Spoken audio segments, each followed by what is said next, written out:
कधी थंडीमध्ये किंवा घाबरल्यावर अंगावर काटा आलाय का? का येतो माहितीये का? चला 2 मिनिटात समजून घेऊया. अंगावर जे छोटे छोटे ठिपके दिसतात ना, त्याला आपण गुसबम्स किंवा अंगावर काटा येणं असं म्हणतो. हे नेमकं का होतं? यामागे आपल्या पूर्वजांचा आणि प्राण्यांचा संबंध आहे.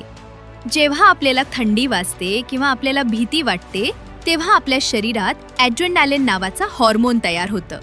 हे हॉर्मोन आपल्या त्वचेखाली असलेल्या केसांच्या मुळाशी असलेल्या छोट्या स्नायूंना आकुंचन करतं. त्यामुळे केस थोडे उभे राहतात आणि त्वचेला असे ठिपक्यांसारखे दिसतं. म्हणजेच अंगावर काटा येतो. प्राण्यांसाठी हे खूप फायदेशीर आहे.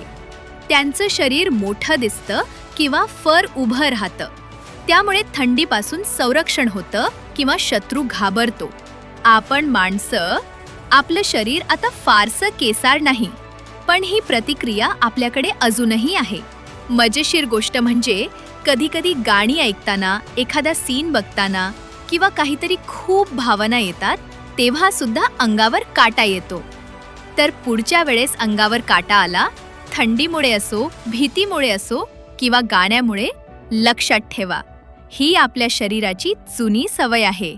असेच छोटे छोटे ज्ञानाचे व्हिडिओ पाहण्यासाठी फॉलो करा.